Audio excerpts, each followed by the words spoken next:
ஆண்டவராக இயேசு கிறிஸ்துவின் நாமத்தில் என் அன்பின் வாழ்த்துக்கள். இந்த காலை வேளையிலும் உங்களை இந்த செய்தியின் மூலமாய் காண்பதில் மகிழ்ச்சி அடைகிறேன். இன்றைக்கு நம்முடைய தியானத்திற்காக நாம் தெரிந்து கொள்கிற வேத வசனம் ஏசாயா தீர்க்கதரிசன புஸ்தகம் 40ஆம் அதிகாரம் 5ஆம் வசனம். கர்த்தரின் மகிமை வெளியரங்கமாகும், மாம்சமான யாவும் அதை ஏகமாய் காணும். கர்த்தருடைய மகிமை வெளியரங்கமாகும், மாம்சமான யாவும் அதை ஏகமாய் காணும். அவருடைய மகிமை வெளியரங்கமாகும். எப்படி அந்த மகிமை வெளியரங்கமாகும் என்றால், தேவனுடைய மகிமை வெளியரங்கமான பல பரிசுத்தவான்களை குறித்து வேதம் நமக்கு தெளிவுபடுத்துகிறது. அதுல முக்கியமாக தேவனுடைய மகிமை வெளிப்படுத்தப்பட்ட பரிசுத்தவான்களில் முதலாவது மோசே இருக்கிறார். மோசேயுடைய முகம், தேவனுடைய மகிமை மோசே மேல் இருக்கிறதை ஜனங்கள் ஏகமாய் கண்டார்கள். அப்ப நாம ஜெபிக்கும் பொழுது நம்முடைய முகம் தேவனுடைய மகிமையினால் மூடப்பட்டிருக்கும். நாம் தேவனுடைய சமூகத்தில் காத்திருக்கும் பொழுது தேவ மகிமையினால் நம்முடைய முகம் நிரப்பப்பட்டிருக்கும். நாம் ஜெபிக்கிற கர்த்தருடைய ஜனமாய் இருக்கும் பொழுது தேவ மகிமையினால் நாம் நிரப்பப்பட்டிருக்கிறதை காண முடியும். இந்த காலை வேளையில் நாம் தேவ சமூகத்தில் ஜெபிக்கிறவர்களாய் காணப்பட வேண்டும். கர்த்தருடைய மகிமை அப்பதான் வெளியரங்கமாகும், மாம்சமான யாவும் அதை ஏகமாய் காணும். நாம் நினைக்கிறோம், நான் ஜெபம் பண்ணுகிறேன், கர்த்தருடைய ஊழியத்திற்காக நான் பிரயாசப்படுகிறேன், நான் வேதத்தை நன்றாய் வாசிக்கிறேன், நான் ஜெபிக்கிறேன் என்றெல்லாம் நாம் நினைக்கிறோம். ஆனால் நாம் வாசிக்கிற வேத வசனங்கள், நாம் ஜெபிக்கிற ஜெபங்கள், இவைகள் எப்படி நமக்கு வெளிப்படுத்தப்படும் என்றால், தேவ மகிமை நம்மேல் தரித்திருக்கும், தேவனுடைய பிரசன்னம் நம்மை சூழ்ந்திருக்கும். ஒரு அம்மா இப்படி ஒரு தடவை கேள்வி கேட்டாங்க. அந்த அம்மா தெரிஞ்சு கேட்டுச்சா, அறிவோட கேட்டுச்சா, அறியாமையில கேட்டுச்சான்னு தெரியாது. ஆனா அந்த அம்மா கேட்ட கேள்வி என்னன்னா, இந்த அம்மா ஒரு ஹோட்டலுக்கு வேலைக்கு போகுது. அந்த ஹோட்டல்ல இந்த அம்மாவுக்கு சாப்பிடுவதற்கு நிறைய ஆகாரங்களை கொடுப்பார்கள். இதை எடுத்துட்டு பிள்ளைகளுக்கு கொடுக்கும்.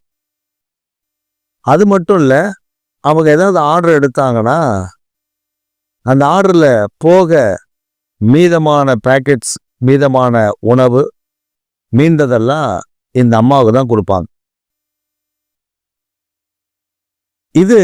அதனால அந்த வேலையை விட்டு, ஏன்னா அந்த வேலையில் ஞாயிற்றுக்கிழமை போக முடியாது, மற்ற எந்த நாளும் ஆலயத்துக்கு போக முடியாது. இதுக்கு அதில் பணம் நிறைய கிடைப்பதுனால இந்த அம்மா அதில் ஆர்வமாக இருந்துச்சு. ஏமா சபைக்கு வரல அப்படின்னு கேட்டால் அவங்க லீவ் தரல. கம்பெனின்னு கூட வர முடியலையே அப்படின்னு கேட்டால் அவங்க பயங்கர பிஸி, அன்னைக்கு தான் ஆர்டர் வந்துடுச்சு. சரி, அந்த அம்மா அப்புறம் சொன்னதுதான் ஒரு ஹைலைட். அது என்ன சொல்லுச்சுன்னா, பாருங்க, நான் 3 நாளா கஞ்சி குடிக்கிறேன், வேலைக்கு போகுது, நல்ல சாப்பாடு சாப்பிடுது. அந்த அம்மா பொய் சொன்னதை பாருங்க, நான் கஞ்சி குடிக்கிறேன். உங்க ஆலயத்துக்கு எனக்கு என்ன கிடைச்சது? ஏன் ஆலயமா? அங்க எனக்கு என்ன கிடைச்சது? நான் கஷ்டதான் படுறேன், நான் கஷ்டப்பட்டுட்டு இருக்கேன். ஆனா அந்த ஆலயத்துக்கு எனக்கு ஒன்றும் கிடைக்கல. என்ன கிடைக்கணும்? கடன் வாங்காதேன்னு போதிக்கிறோம், போய் கை நீட்டி ஊரெல்லாம் கடன் வாங்கிட்டு சம்பாதிக்கிற பணத்தை கடன் தான் கட்ட முடியும். இந்த ஆலயத்துக்கு வந்து என்ன நன்மை கிடைச்சதுன்னா ஆண்டவருடைய வார்த்தைக்கு கீழ்ப்படிவதில்லை. எப்படி ஆண்டவர் ஆசீர்வதிப்பாரு? ஜெபிக்க ஆலயத்துக்குள்ள வந்தா பயமா இருக்குதா? தேவனுடைய மகிமை வெளியரங்கமாகும் போது மாம்சமான யாவும் அதை காணும். இப்ப இந்த மாதிரி ஆட்களுக்கு தேவ மகிமை, தேவனுடைய பிரசன்னம், தேவனுடைய ஆசீர்வாதம், தேவன் நமக்காக செய்திருக்கிற தியாகம் இதெல்லாம் ஒண்ணும் தெரியாது. சபைக்குள்ள வரும் பொழுது இவங்க வந்த உடனே இவங்களுக்கு அங்க காணிக்கப்பட்டு இருக்கிற காணிக்கெல்லாம் அள்ளி கையில கொடுத்து போயிட்டு வாங்க, வர்ற 200 ரூபாயோ 100 ரூபாயோ 50 ரூபாயோ 60 ரூபாயோ அதை எடுத்து கையில கொடுத்து வச்சுக்கோங்கன்னு சொன்னா அந்த சபை நல்ல சபை, அந்த சபை ஆசீர்வதிக்கப்பட்ட சபை. அங்க போனா எனக்கு நிறைய கொடுக்குறாங்க. இல்லைன்னா அந்த சபையில் எனக்கு என்ன செய்தார்கள், உனக்கு என்ன செய்யணும், உன்னை உயிரோட வச்சிருக்கிறதே பெரிய விஷயம். உனக்கு 2 கை 2 காலு, வாயை கொடுத்து, கண்ணை நல்லா கொடுத்து, காதை நல்லா கொடுத்து, மண்டையை நல்லா கொடுத்து கர்த்தர் உயிரோட வச்சிருக்கிறார். அதுவே பெரிய விஷயம். அவர் உனக்காக ஏற்கனவே சிலுவையில் ரத்தம் சிந்திட்டார், மரித்தார், 3ஆம் நாள் உயிரோடு கூட எழும்பினார். உனக்கு இதை விட வேற ஒருத்தர் என்ன செய்யணும்? அவர் சொல்றார், என் சமூகத்துல வரும் பொழுது யாருக்கும் கிடைக்காத பாக்கியம் அந்த மகிமையை உன் மேல வெளியரங்கமாக்குகிறேன், மாம்சமான எல்லாம் உன்னை பார்க்கும் ஏகமாய் காணும் சொல்லுங்க. இதை விட வேற பாக்கியம் என்ன வேணும்? சில இடத்துல நம்ம நினைக்கிறாங்க சபைக்குள்ள வந்தா கத்தையா பணம் கட்டி பாஸ்டர் வச்சிருப்பார். அவர் எங்க திருடுறாரு, எங்க கொள்ளையடிக்கிறாரு, எங்க முடிச்சவத்தி பண்றாரு, எங்க எவனை ஏமாத்துறாரு, அதெல்லாம் அங்க பிரச்சனை கிடையாது. அங்க அடுக்கி வச்சிருக்கணும் பணம். விசுவாசிகள் வந்த உடனே எடுத்துக்கோங்க, இந்த வாரத்துல இந்த பணம் எடுத்துக்கோங்க அப்படின்னு சொன்னா அந்த சபை நல்ல சபை. ஜெபிக்கிற சபையை பார்த்தா அவங்களுக்கு வேப்பங்கா கசப்பா கசக்குது. ஒரே ஜெபம், 21 நாள் ஜெபம், 7 நாள் ஜெபம், அதிகாலை ஜெபம், மாலை ஜெபம், என்ன ஒரே ஜெபம். அந்த ஜெபத்துல கிடைக்கக்கூடிய ஆசீர்வாதங்களை பெற்றிருந்தா தானே தெரியும். மோசே பாருங்க, அந்த ஜெபத்துல கிடைத்த ஆசீர்வாதங்களை அவன் இழந்து விடவில்லை, பெற்றுக்கொண்டார். மோசே கூட இருந்த வேலைக்காரனை பாருங்க, யோசுவா, அவன் அந்த ஆசீர்வாதத்தை இழந்து விடலைங்க. மோசே கூடாரத்தை விட்டு வெளியே வந்தா கூட இவன் யோசுவா கூடாரத்தை விட்டு விலகாத இருந்தா. அவனுக்கு தெரிஞ்சிருக்கு அந்த தேவனுடைய ஆசீர்வாதம். இதைதான் கர்த்தர் மோசேக்கு சொல்லுகிறார், உன் மேல இருக்கிற அபிஷேகத்துல கொஞ்சத்தை அந்த யோசுவாவுக்கு கொடுப்பா. ஏன்னா இந்த ஜனத்தை அந்த யோசுவாவை தான் அடுத்தது நடத்த போறான்.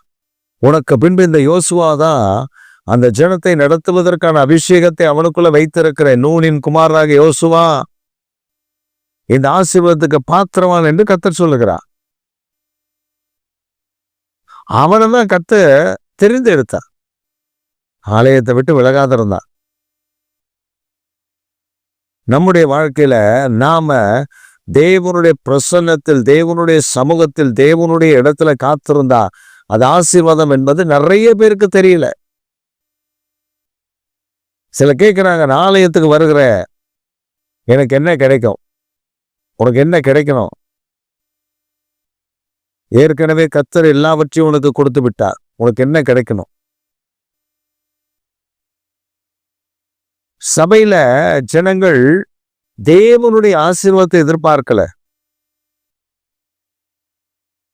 எனக்கு அந்த சபையில ஏதாவது பொருளை தூக்கிட்டு போட முடியுமா, ஏதாவது எடுத்துட்டு போக முடியுமா? சிலதற்கு சபைக்குள்ள வரும், புதுசா ஒரு பாட்டு புக் வாங்கி வைக்க முடியாது, தூக்கிட்டு போயிடும். ஏன்னா மகேச சொத்து அதோடைய சொத்தா, கர்த்தருடைய சொத்து இல்லை, அது என்னுடைய சொத்து. பார்த்தா அது வீட்டில் இருக்கும், சபைக்கு வராது. அந்த புக்கு வீட்டில் வச்சுக்கோ. சிலது சபையில சமைக்க பாத்திரம் வச்சிருந்தா இங்க கரை பிடிச்சிரும், இங்க அழுக்காயிரும், ஏன்னா வீட்டில் கொண்டு போய் வச்சுக்கிறேன், தூக்கிட்டு போயிடும். நீங்க பாருங்க, வீட்டில் பாருங்க, பொருள்லாம் வீட்டில் தான் வச்சிருக்கோம். ஏன்? கடைசியா சபையில என்ன பொருள் இருந்தது நமக்கு தெரியாம போயிரும்ன்றதுக்கு அர்த்தம். தேவனுடைய பரிசுத்த பனிமுட்டுகள் தேவ சமூகத்துல தான் இருக்கணும். அதான் ஆசீர்வாதம். அதை வீட்டுல கொண்டு போய் நம்ம வச்சிருந்தோம்னா சாபமாய் மாறும். பாபிலோன்ல சாபம் வந்துச்சு. நேபுகாத்நேசர் சபிக்கப்பட்டவனாய் மாறினார். பெல்ஷாத்சார் சபிக்கப்பட்டவனாய் மாறினார். அது கர்த்தருடைய பிள்ளைகள் சொல்லிக் கொடுத்தாங்க. கோரேசு வந்து அந்த சாபத்தை நீக்கும்படி தேவனுடைய ஆலயத்தின் பனிமுட்டுகள் எல்லாம் தேவனுடைய ஆலயத்துக்கு திருப்பி அனுப்பிட்டான். இதான் கர்த்தர். உங்க வாழ்க்கையில என் வாழ்க்கையிலையும் நீங்க தேவ சமூகத்துல எவ்வளவு நேரம் ஜெபிக்கிறீர்களோ, இடம் கொடுக்கிறீர்களோ, தேவனுடைய மகிமை உங்களுக்குள்ள வெளியரங்கமா அதை மாம்சமான யாவும் ஏகமாய் காணும். நான் ஜெபிக்கிறேன், எனக்கு ஒண்ணுமே கிடைக்கல, நீங்க புலம்புற ஆளா இருந்தா உங்களை போல அவலட்சணமான ஆட்கள் யாருமே கிடையாது. நான் 1 மணி நேரம் ஜெபம் எடுக்க எனக்கு ஒரு ஆசீர்வாதம் இல்லைன்னு நீ சொல்லுவாய் என்றால் உன்னை போல தேவனிடத்திலிருந்து ஒன்றையும் பெற்றுக்கொள்ள முடியாத ஆட்கள் வேற யாரும் கிடையாது. ஏன்னா அவர் ஐஸ்வர்ய சம்பந்தர். நீ ஜெபிக்க ஜெபிக்க ஜெபிக்க தேவனுடைய ஆசீர்வாதம் உன் தலைமையில இறங்கி வரும். ஒரு சமயம் அதிகாலை ஜெபத்திற்கு ரெகுலரா நானும் என் மனைவியும் போயிடுவோம். அப்போ என்கிட்ட நல்ல வாகனம் இருந்தது. என் சரீரம் நல்லா இருந்துச்சு. சில பலவீனங்கள் இல்லாமல் இருந்துச்சு. நாங்கள் போயிடுவோம். அதிகாலை 4 மணிக்கே போயிடுவோம். 4:30க்கெல்லாம் போய் சுத்தம் பண்ணி ஜெபிக்க ஆரம்பிச்சிருவோம். அப்படி அதிகாலை ஜெபத்தை அப்படி ஜெபிக்க ஜெபிக்க ஜெபிக்க ஜெபிக்க அதில் பல போராட்டங்கள் இருந்துச்சு, பல விபத்துகள் நடந்துச்சு. ஆனால் கர்த்தர் எல்லாவற்றிலிருந்து எங்களை பாதுகாத்தா, ஜீவனை தந்தார். ஆனால் போய் ஜெபம் பண்ணுவோம். நீங்க ஜெபம் பண்ணிட்டு வீட்டுக்கு வந்து பாருங்களேன், அன்றைக்குள்ள ஆசீர்வாதத்தை கர்த்தர் அன்றைக்கு அளந்திருப்பார். ஒரு முறையில் என்னால் மறக்க முடியாது. நாங்க ஜெபத்தை முடிச்சுட்டு வீட்டுக்கு வரோம். ஒருத்தர் வீட்டு வாசல்ல காத்திருக்கிறாரு. என்னன்னா நிறைய மீன் வாங்கி கொண்டு வந்து காத்திருக்க. அது பல $100 போகும் அந்த மீன். கர்த்தர் உங்களுக்கு வாங்கி கொடுக்க சொன்னாருன்னு சொல்லி கொடுத்துட்டு போறார். அப்பதான் நினைச்சேன், நாம தேவ சமூகத்தை போய் ஜெபம் பண்றோம், அவர் நம்மை ஆசீர்வதிக்கிறார். அந்த ஆசீர்வாதம் கிடைக்கிறதுக்காக ஜெபம் கிடையாது. தேவனுடைய பிரசன்னத்தில் நான் காத்திருக்க விரும்புகிறேன். அந்த பிரசன்னத்துல நீங்க காத்திருந்து மட்டும் பழகி பாருங்க, உங்க வாழ்க்கை எங்கேயோ போயிடும். கர்த்தர் உங்களை எங்கேயோ உயர்த்துவார். புலம்புகிறத நிறுத்துங்க. ஒருவேளை இந்த செய்தி உங்களுக்காக இருக்கலாம். நீ ஒருவேளை புலம்பிக் கொண்டு சபையில எனக்கு அதை செய்யல, எங்க பாஸ் வீட்டில் நல்லா சாப்பிட்றாங்க, ஒரு அம்மா அப்படிதான் வந்து சொல்லிச்சு.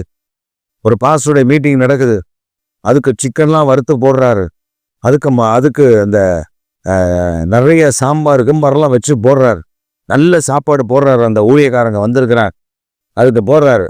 சபையில சொல்றாரு, சபையில ஃபேன் வாங்கணும், இல்லைன்னா ஏசியாவது போடணும், அந்த வெயில் காலத்துல நம்மளால முடியல, ஜெபம் பண்ணுங்கன்றாரு. ஏன் அந்த கறி வாங்குற காசை நிறுத்திட்டு ஏசி வாங்கக்கூடாதா? நான் சொன்னேன், உனக்கு மூளை தான் பேசுறியாமா? கறி வாங்குறது ஒரு 2000 வாங்கியிருப்பாரு. 2000த்துல எவன் ஏசி கொடுக்குறான்? 40,000 வச்சாதான் ஒரு நல்ல ஏசி, அதுவும் சபையில போடணும்னா 1,00,000 ரூபாய்க்கு மேல இருந்தால் தான் ஏசி போட முடியும். நீ நினைக்கிற மாதிரி கிடையாது. ஆஹா அப்படியா? 2000 ரூபாய்க்கு அவர் கறி வாங்கி ஒரு ஊழியக்கார மீட்டிங்ல ஊழியக்காரர்களுக்கு ஒரு சாப்பாடு போட்டு அனுப்புறாரு. அதுக்கு பொறுக்கல. ஊழியக்காரெல்லாம் கறி சாப்பிட்றாங்க. என்ன நீ சாப்பிடும்போது வந்து கேட்டாங்களா? இதுதான் அந்த கூட்டம் முடிஞ்சதுக்கப்புறம் இதுதான் சாப்பிட்ருக்கோம். இந்த அம்மா சொல்லுது, புலம்பல். இந்த காலை வேளையில யாருக்கோ பேசி கொண்டிருக்கிறா, எனக்கு யாருக்கும் தெரியல, நீ புலம்புகிறதை நிறுத்து, இல்லைன்னா தேவனுடைய கோபத்துக்கு ஆளாயிருவ. நீ புலம்புறதை நிறுத்திடு. நீ புலம்புறதை நிறுத்தலைன்னா தேவ கோபம் உன் மேல இறங்கி வரத ஒருத்தரும் தர முடியாது. எந்த ஊழியக்கார ஜெபம்னாலும் தர முடியாது. காரணம், வணங்கா கழுத்துள்ள ஜனங்களை அவ வனாந்திரத்துல அவங்க கதையை முடிச்சா. இந்த காலை வேளையில நீங்க தேவனுடைய பிள்ளைகள் ஜெபிக்கிறவர்களாய் தேவ சமூகத்தில் இருப்பீர்களானால் உங்க முகம் தேவ மகிமையால் நிரப்பப்பட்டிருக்கும். அதை மாம்சமான யாவரும் காண்பார்கள். அவங்க சொல்லுவாங்க, இது கர்த்தருடைய பிள்ளை. நீங்க சொல்ல வேண்டாம். நான் ஏசப்பா பிள்ளை நீங்க சொல்லவே வேண்டாம். உங்களை பார்த்தோன்னே சொல்லுவாங்க, இது கர்த்தருடைய பிள்ளை, இது கர்த்தரால் ஆசீர்வதிக்கப்பட்ட பிள்ளை, இந்த மகனோடு இந்த அடியார்களோடு கர்த்தர் இருக்கிறான்னு சொல்லி சாட்சி கொடுப்பார்கள். உங்களை குறித்து மேன்மை உண்டாகிறதை நீங்கள் காண்பீர்கள். ஆமேன், ஆமேன்.